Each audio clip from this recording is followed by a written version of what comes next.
you cannot arrive. And I'm just so that it's fair, this is a conditional, right? If happiness is the end state, if eudaimonia is the goal, then it is such that the only way to arrive at that consequence is to do so by rational contemplation.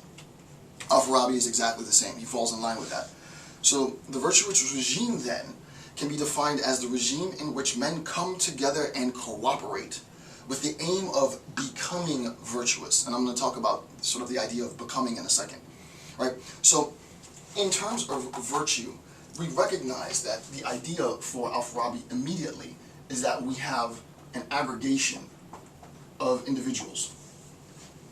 Right? We have an aggregation of individuals with the same goal. Right? The aggregate is directed towards happiness. Insofar as we talk about the aggregate within the population being directed towards the goal of happiness, being led by a leader who correspondingly moves the state, the regime, into the direction of happiness, then we're going to have a virtuous regime. We're going to have a virtuous society. Similarly, in a depraved sense, individuals, and we'll see this in a little bit, individuals who want to stand outside, right? So here's like a smaller aggregate, and individuals who want to stand outside compromise the virtue of the regime, right? So the idea is we need to have a means of balancing human fallibility, human vice, since we recognize that individual human beings are predisposed to vice, and we recognize that leaders of the state are in control of organizing the direction of the state, then it has to be that those who are in control of the state are also indirectly responsible for controlling the vices of the population. Now this is a bit antiquated, right? This doesn't really apply in a contemporary sense to analysis of the state, because we don't think that our political leaders are in a position to regulate the way in which we live our lives per se. But what we'll see is, in a second, how this concept can be adapted, right? Adapted a bit in order to make a conceptual analysis of contemporary political philosophy. So the virtuous regime then can be defined as the regime in which men come together and cooperate with the aim of becoming virtuous, performing noble activities and attaining happiness. Okay, so with respect to this idea of becoming then, this idea comes primarily, Aristotle brings this up a little bit, right? He talks about the idea of becoming, but really its staple is within Platonic texts. And it's important that you recognize, and you should know this if, this is advanced, you might not know this, but Al-Farabi obviously is going to construct his political theories on both Plato and Aristotle, primarily the Republic, right? So we understand the nature of the Republic, and much later, sometime maybe next year, I'll do a full-blown analysis of Plato's Republic. But the idea is Al-Farabi adapts Plato's conception of the Republic and the idea of justice and the role of justice within society, and adapts it to the Islamic world.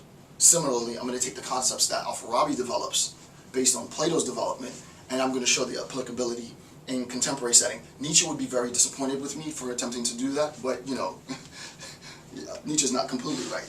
He's a genius, but he's not completely right. So this idea then of becoming virtuous, right, is that this process of virtue is thus cultivated. Right? It's a process of cultivation. Now the idea of cultivating the character or the characteristic of being virtuous is something that's profoundly important in a contemporary sense, right? We think for our political leaders, we want our political leaders to be virtuous people. We recognize that they are just like us for all practical purposes. Our celebrities are just like us. Our idols are just like us. But they are our leaders precisely because we feel that they exhibit the best.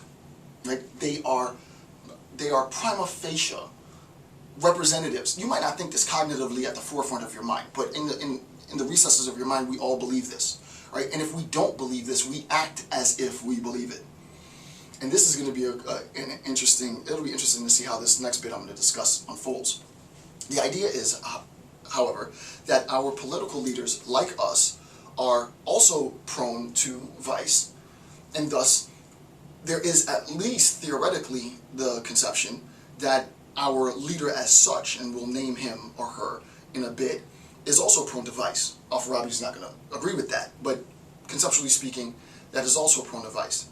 The idea is, in a contemporary setting, the process of vetting the president, the process of vetting the VP, the process of vetting a senator or a congresswoman or what have you, this idea of vetting is an idea of cultivating, right? We want to make sure that not only can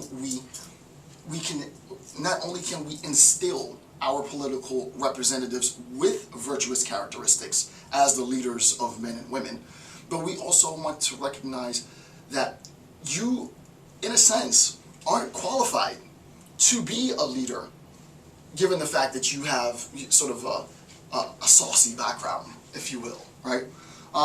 It's not terribly important in a contemporary setting, but the idea is we as people, and it would be awesome to read some cognitive neuroscience stuff on this, because there has to be a physiological reason for this.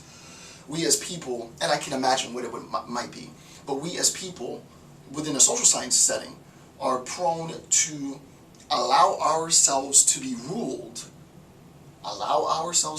by those individuals that best express virtuous characteristics. And I don't think that this is in any sense arbitrary. It's outside of the realm of my lecture series now, but I would encourage those of you who are in cognitive and neuroscience to try and figure out why exactly is it. Why is it that we are willing to listen and be led by individuals who exhibit virtuous characteristics rather than those individuals who do not, right? I just think it'd be interesting research. So, sort of, we're just getting the palate wet, nothing ground shaking there. Okay, so I expressly took an excerpt from my dissertation because I've been reading Al-Farabi for years, right? And I can't say that I've read him in entirety, but I probably read the bits 75–80%, but I'm pretty well versed in both his conceptual framework and how he applies his conceptual framework to the Islamic world. So here's an excerpt from my dissertation specifically on Al-Farabi. My dissertation was on evil. If you've been following me for a while, you know that, and genocide.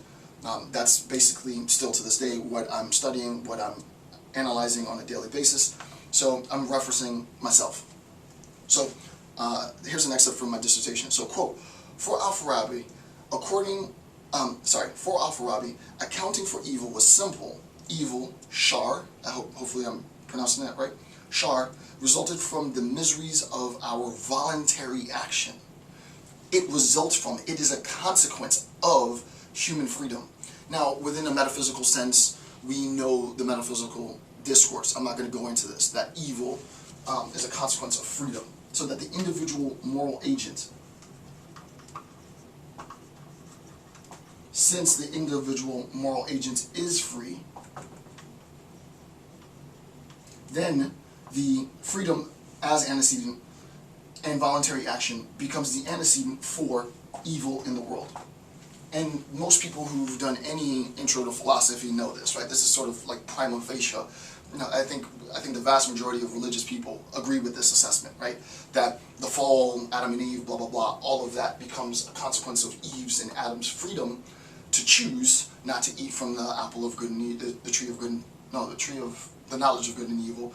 You know, Eve seduces like a nice seductress does. She seduces Adam to eat, they fall. Evil is a consequence of freedom. That's basically what's being said here, right? So, for Al-Farabi, accounting for evil was simple. This is simple.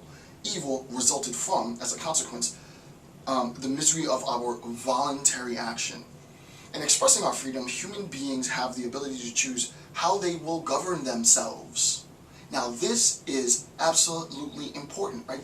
It is because we are free, right? It is because we are free that we have inherently, this is an inherent truth. This is an inherent fact. This is a foundational claim. Like, if you want to talk about political theory, political theory conceptually begins bedrock with the inherent recognition that our freedom allows for and fosters a multiplicity of governances. right? There are different types of governments that you can have because there